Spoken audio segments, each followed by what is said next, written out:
Queen of tears कहानी है Korea की सबसे बड़ी लीडिंग कंपनी के सीईओ की बेटी और वहाँ के एक एम्प्लॉय की लव स्टोरी, जहाँ ये लड़की अपनी आइडेंटिटी को छुपा कर आती है और किसी को भी नहीं पता होता कि वो सीईओ की बेटी है, बल्कि वो तो एक इंटर्न के तौर पर आती है और बिगड़े हुए बाप की लाडली बेटी को कुछ आता जाता तो होता नहीं है, तो वहाँ उसकी मदद करता है एक लड़का और मदद करते करते कब उसे उससे प्यार हो जाता है उसे पता ही नहीं चलता। वैसे तो कहानी के आखिर में दिखाया जाता है कि हीरो हीरोइन की शादी होती है, लेकिन इस कहानी के आगाज में ही इन दोनों की शादी दिखाई जाती है।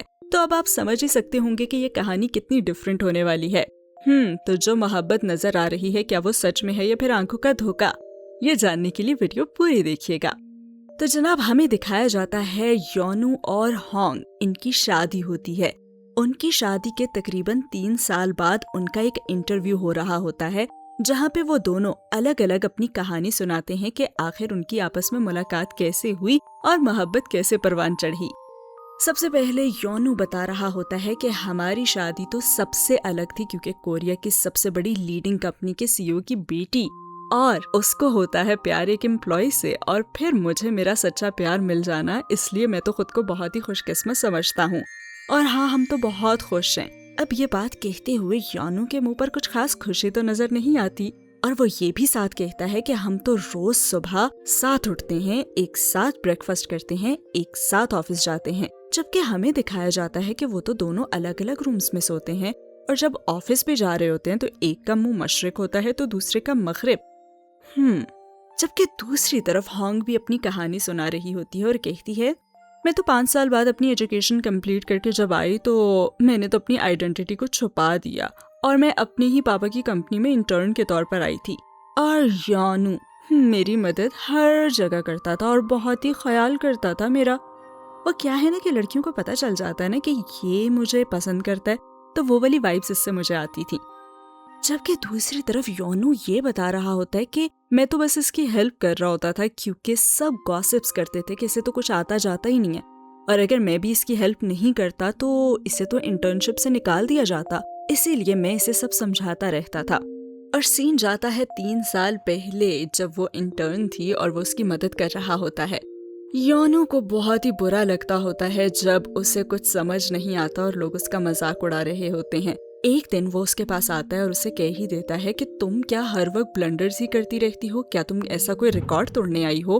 प्लीज तुम ऐसे ना किया करो, और मुझे बिल्कुल भी अच्छा नहीं लगता जब तुम्हें बात बात पे मैनेजर डांटता है। और होंग उसे देखते हुए कहती है, अच्छा, डांट तो मुझे पड़ती है और बुरा तुम्हें क्यों लगता है, आखिर ऐसा क्यों? लेकिन योनू को तो कुछ समझ ही नहीं आती कि वो उसे क्या बताए और वैसा क्यों फील करता है उसके बारे में, और वो बस उसे देखता ही रहता है। शायद कुछ कहने की कोशिश भी करता है, लेकिन होंग उसे रोक देती है और कहती है, अच्छा कोई बात नहीं, तुम मुझे सोच के जवाब दे देना। और फिर जब उनकी शिफ्ट खत्म हो जाती है और वो घर जा रहे होते हैं, तो तब भी योनू उसे ही फॉलो कर रहा होता है। वो देखता है कि बाहर बारिश हो रही होती है और होंग के पास कोई छतरी भी नहीं होती, जबकि होंग तो वहाँ पे खड़ी अपने ड्राइवर को कॉल कर रही होती है कि वो फ्री हो गई है, उसे लेने आ जा। योनू उसके पास जाता है, दोबारा से उसे उसकी फिक्र हो रही होती है कि कहीं बारिश में वो गीली ना हो जाए और बीमार ना हो जाए। वो जाता है और अपनी छतरी उसे दे देता है और कहता है कि ये रख लो। वो उसे देखते हुए कहती है कि उस दिन तुम कह रहे थे कि तुम्हें अच्छा नहीं लगता कि मैनेजर मुझे डांटता है, और आज तुम्हें मेरी इतनी फिक्र हो रही है। वो दोबारा से उससे पूछती है कि आखिर ऐसा क्यों है। शायद वो भी जानना चाहती थी कि वाकई में जैसा वो सोच रही थी वैसा है भी या नहीं। अब योनू अपनी तरफ से सीरियस जवाब देने की कोशिश करता है और उसे ये बताने की कोशिश करता है कि वो उसे कोई ऐसे ही कोई एरा गैरा बंदा ना समझ ले कि जो ऐसे ही उसके पीछे लग गया है और उसका कहीं कोई खराब इम्प्रेशन उसके सामने ना बन जाए। वो उसे कहता है, देखो मेरी बात को गौर से सुनो, मैंने आज तक तुम्हें ये बात इसलिए नहीं बताई कि कहीं तुम अनकंफर्टेबल ना फील करो, लेकिन मैं सोल में लॉ यूनिवर्सिटी में पढ़ता रहा हूँ और मैं वहाँ का टॉपर था, और मैं गांव से तो हूँ लेकिन मेरी फैमिली वहाँ की सबसे अमीर फैमिली है। हमारी 35 गायें हैं वहाँ पे, और यहाँ भी मैं रेंट पे नहीं रह रहा अपार्टमेंट में, बल्कि मैंने लीज पे लिया है और एडवांस पे किया है। मतलब मैं तुम्हें ये बताना चाहता हूँ कि मैं अच्छा खासा खाते पीते घराने से हूँ। और वह हैरान होकर उससे पूछती है कि अच्छा, तो ये सब तुम मुझे क्यों बता रहे हो? तो वह कहता है कि इसलिए कि देखो, अगर तुम्हें इंटर्नशिप से अगर ये लोग निकाल भी दें तो तुम्हें फिर कोई जॉब भी अगर ना मिली ना, तो मैं तुम्हारा खर्चा अच्छे से अफोर्ड कर सकता हूँ। वैसे तो मुझे वर्किंग वाइफ चाहिए थी, लेकिन खैर है, तुम ना भी काम करो तो भी चलेगा। वो मैं तुम्हें बताना चाहता हूँ कि मैं तुम्हें पसंद करता हूँ, और क्या तुम भी? और फिर जब वो कुछ जवाब नहीं दे पाती तो वो उसी की लाइन दोहरा देता है और कहता है, अभी जवाब देने की जरूरत नहीं, तुम सोच के बाद में जवाब दे देना।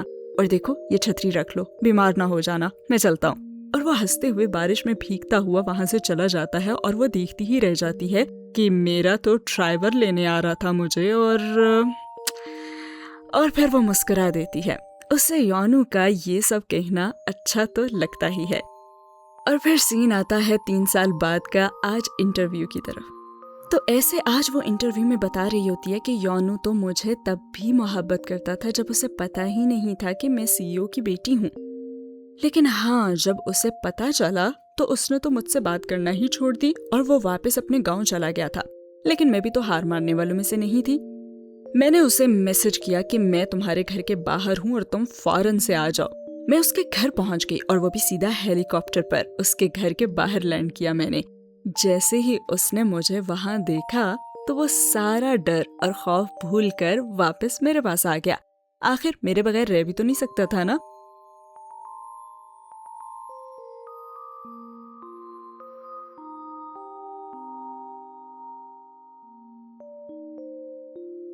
इन्हीं यादों के बीच योनु भी मीडिया को बताता है कि वो लम्हात मेरे लिए बहुत यादगार थे और मुझे ऐसा लगा था जैसे आसमान से कोई परी उतर आई हो। और तभी इंटरव्यूअर उससे पूछती है, अच्छा, उस वक्त लगा था आपको? आपको अब ऐसा फील नहीं होता? जिस पे योनु थोड़ा घबरा जाता है और कहता है कि ऐसी तो कोई बात नहीं है, हम में अब भी बहुत प्यार है। जबकि हकीकत तो ये थी कि योनु होंग से डिवोर्स लेना चाहता था, और उसने ये बात अपने लॉयर दोस्तों को भी बता रखी थी कि वो उसका केस लड़ें। लेकिन उनमें से कोई भी ये केस लेते हुए डर रहा होता है, क्योंकि सीईओ की बेटी के खिलाफ जिसने केस लड़ा, फिर उसका करियर तो हो गया बर्बाद, यानी करियर को खत्म ही समझो। तो आखिर डिवोर्स तक बात आ ही क्यों गई थी? चलें ये भी जान लेते हैं कि ये हंसती मुस्कुराती मोहब्बत भरी कहानी आखिर इस मोड़ पे आई कैसे। होंग और योनु एक ही कंपनी में काम करते थे। होंग अब इस कंपनी की सीईओ होती है, जबकि योनु इस कंपनी के लॉ डिपार्टमेंट का हेड होता है, डायरेक्टर। अब यहाँ पे एक मीटिंग हो रही होती है, और एक मीटिंग के दौरान कुछ बात होती है कि वो ब्रांड जिनसे ज्यादा फायदा ही नहीं हो रहा उनको बाहर निकाल दिया जाए। लेकिन एम्प्लॉयज से उसे ये पता चलता है कि योनु ने ऐसा करने से मना कर दिया है। अब होंग को तो बहुत गुस्सा आता है और वो उसे फौरन बुलवा लेती है। योनु को उसी वक्त अपनी मीटिंग को छोड़कर जाना पड़ता है, क्योंकि ऑर्डर आया होता है, और यहाँ इस मीटिंग में उसे आना ही पड़ जाता है।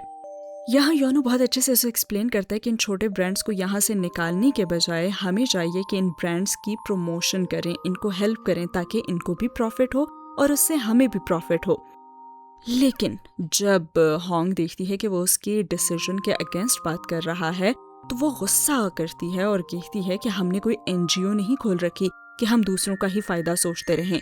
तुम इन्हें यहाँ से निकालो और केस विन करो। तुम्हें इसी काम के लिए यहाँ रखा गया है। तुम्हें आई समझ? अब योनु को अपनी इंसल्ट फील होती है सब एम्प्लॉयज के सामने, लेकिन वो कुछ बोल नहीं पाता और वो चुप रहता है और कहता है कि ठीक है। इससे अगले सीन में दिखाया जाता है कि वो दोनों लिफ्ट में जा रहे होते हैं, जहां वो उसे कहती है कि तुम सबके सामने मेरी बात को ना मानकर आखिर साबित क्या करना चाहते हो, कि हमारा आपस में ताल्लुक खराब है क्या? और तुम्हें जो सबकी अच्छाई करने की फिक्र होती रहती है ना, इस आदत को तुम बदल दो, सिर्फ अपने करीबी लोगों की फिक्र किया करो। और वो भी इसे हैरान होकर देखता है कि वाकई अपने करीबी लोगों की, यानी तुम अपनी बात कर रही हो, और क्या तुम्हें लगता है कि हम अब भी उतने करीब हैं? वो उससे कुछ ज्यादा बात फिर नहीं करता और कहता है कि 1 घंटे में मुझे बाहर लाउंज में मिलो। फिर वो उसका वेट भी करता रहता है, लेकिन वो उसे नजर ही नहीं आती, और वो वहां से निकल आता है और रास्ते में एक पेज का प्रिंट भी लेता है जिस पे लिखा होता है डिवोर्स सेटलमेंट एग्रीमेंट।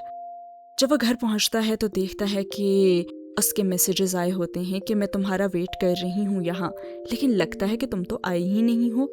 अब तुम अभी के अभी हमारे फैमिली रूम में आ जाओ।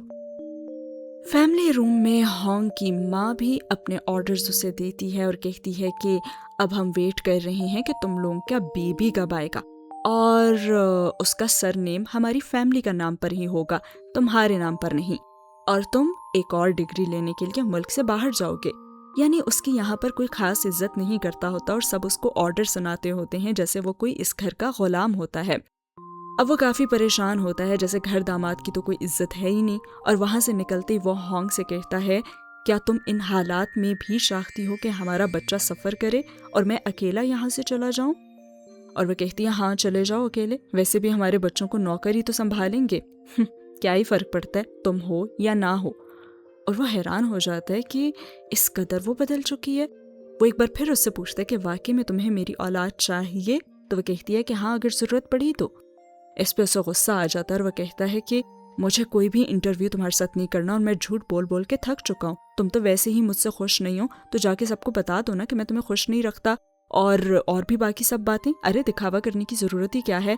ना पहले कभी तुमने सच बोला है और ना ही तुम अब बोल रही हो, लेकिन मैं मजीद झूठ नहीं बोल सकता अब। और योनू आंखों में आंसू लिए उस महल नुमा जेल से बाहर निकल जाता है, जहां अब उसका दम घुटने लगता है बिना गाड़ी लिए। इधर हॉन्ग भी बाहर निकलकर अपना गुस्सा अपने भाई पे निकाल देती है, क्योंकि कुछ देर पहले फैमिली रूम में उसकी फैमिली ने उसके शौहर को जरा भी इज्जत नहीं दी थी। अब चाहे वो अपने शौहर को खुद इज्जत दे या ना दे, लेकिन अपने घर वालों के सामने वो उसकी इज्जत रखना चाहती थी। और यहाँ पे भी आके वो अपने भाई को मारते हुए कहती है, तुम सब लोग मिलकर मेरे हस्बैंड को ऐसे क्यों ट्रीट करते हो? अगर आइंदा उसकी कोई डिसरिस्पेक्ट की ना तो मार मार के तुम्हारा हशर कर दूंगी। वो भी चुप नहीं रहता और कहता है, उसके सामने तो भाव नहीं डालती और इधर हम सबसे उसके लिए लड़ती भी हो, अजीब औरत हो तुम। खैर फिर रात को काफी लेट हॉन्जू घर वापस आता है।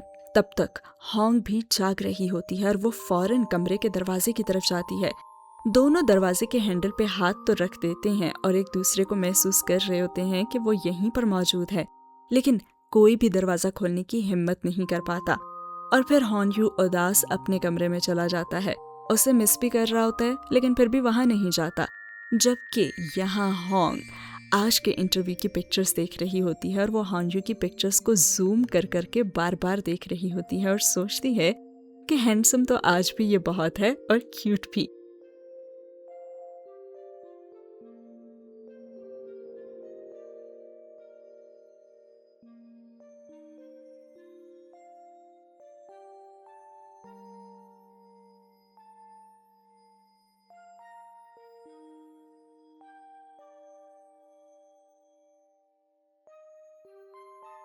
अगले दिन जब वो ऑफिस जाती है तो वो हॉन्जू से कहती है कि तुम मेरे साथ चलो, मुझे कहीं जाना है।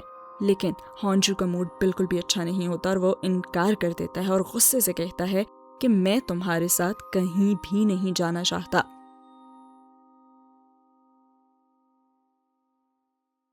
और ऐसे ही दिन गुजर जाता है और हॉन्जू कहाँ जाती है? कुछ ऐसी जगह जहाँ से वो कोई अच्छी खबर नहीं लाती। और जब रात को वो घर वापस आता है तो वो भी कुछ अच्छी खबर नहीं लाता। डिवोर्स पेपर्स को वो दोबारा से देखता है और वो पेपर लेकर वो सीधा आज हिम्मत करके उसके कमरे में चला ही जाता है, ये सोचकर कि वो इस रिश्ते को खत्म कर देगा।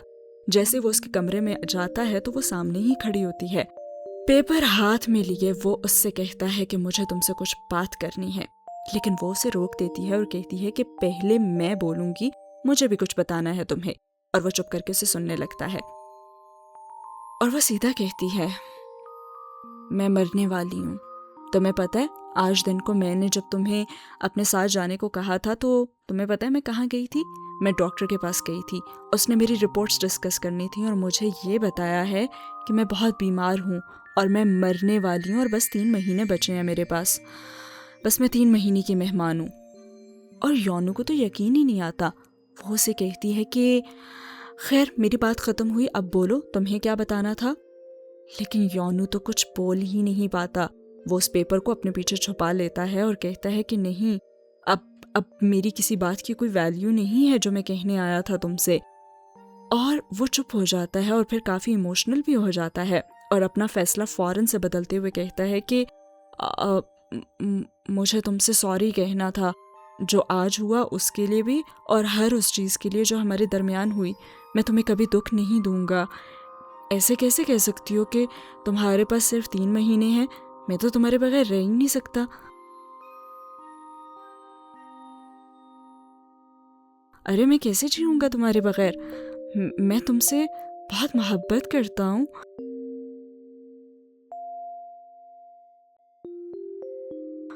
और उसकी आंखों में तो आंसू ही आ जाते हैं और वो हॉन्ग को गले लगा लेता है और कहता है कि नहीं, तुम मुझे छोड़ के कभी नहीं जाओगी, कभी भी नहीं। और हॉन्ग भी हैरान होती है कि इसे क्या हो गया है? तो वो रिश्ता जिसे वो खुद ख़त्म करने आया था, अब वो उसे खुद से दूर ही नहीं करना चाहता था। आगे क्या होगा और कैसे बचाएगा वो अपनी मोहब्बत को, हम जानेंगे अगली एपिसोड में। कैसी लगी आज की एपिसोड कमेंट सेक्शन में ज़रूर बताइएगा।